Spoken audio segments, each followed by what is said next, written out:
Peacock എന്ന് പറയുന്ന category നമുക്ക് പൊതുവേ നമ്മളുടെ ഓഫീസിൽ അല്ലെങ്കിൽ നമ്മളുടെ കമ്പനിയിൽ നമുക്ക് കാണാൻ പറ്റും.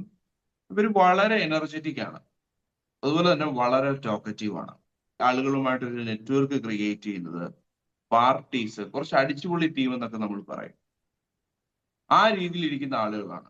ഇവർ വളരെ പോസിറ്റീവ് ആയിരിക്കും, എന്തൂസിയാസ്റ്റിക് ആയിരിക്കും. മറ്റുള്ളവരെ പോലും മോട്ടിവേറ്റ് ചെയ്യാനായിട്ട് ഇവർക്കൊരു സ്കിൽ ഉണ്ടാവും.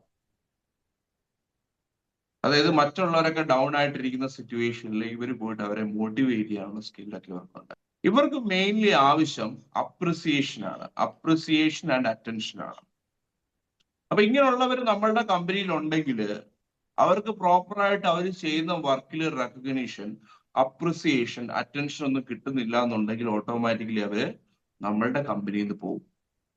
പിന്നെ പൊതുവെ ഇവരെ നമുക്ക് കാണാൻ പറ്റുന്നതെന്ന് പറഞ്ഞു കഴിഞ്ഞാൽ കൂടുതൽ സ്മൈലി, ചിരിച്ച് ഒരു എക്സ്പ്രസീവ് ഫേസിലൊക്കെ ആയിരിക്കും നമുക്ക് ഇവരെ കാണാൻ പറ്റുക. കാണുമ്പോൾ തന്നെ നമുക്ക് ഒരു പോസിറ്റീവ്നെസ് തോന്നും ഈ ഒരു വ്യക്തികളിൽ. അപ്പം ഇവരിൽ ശ്രദ്ധിക്കേണ്ട ഒരു കാര്യം എന്ന് പറഞ്ഞു കഴിഞ്ഞാൽ ഇവർ ഒരു ടോപ്പിക്കിൽ നിന്ന് മറ്റൊരു ടോപ്പിക്കിലേക്ക് ജമ്പ് ചെയ്ത് പോകുന്നത് നമുക്ക് കാണാൻ പറ്റും. അത് ഇവരുടെ വർക്കിലും ടാസ്കുകളിലും അങ്ങനെ തന്നെയാണ്. ചിലപ്പോൾ എല്ലാ ടാസ്കുകളും ഇവരെ കൊണ്ട് കംപ്ലീറ്റ് ചെയ്യാൻ പറ്റിയെന്ന് വരില്ല. അപ്പൊ നമ്മളുടെ കമ്പനിയിൽ ഒരു പീകോക്ക് ഉണ്ടെങ്കിൽ നമ്മളൊരു ടാസ്ക് കൊടുത്തെങ്കിൽ ചിലപ്പോൾ അയാൾ ഒരു ടാസ്ക് പകുതിയൊക്കെ വെച്ചിട്ട് അടുത്ത ടാസ്കിലേക്ക് പോകും.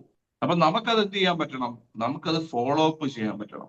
എങ്കിലും മാത്രമായിരിക്കും നമുക്ക് ഈ പീകോക്കുകളെ എഫക്റ്റീവായിട്ട് മാനേജ് ചെയ്യാൻ പറ്റുക.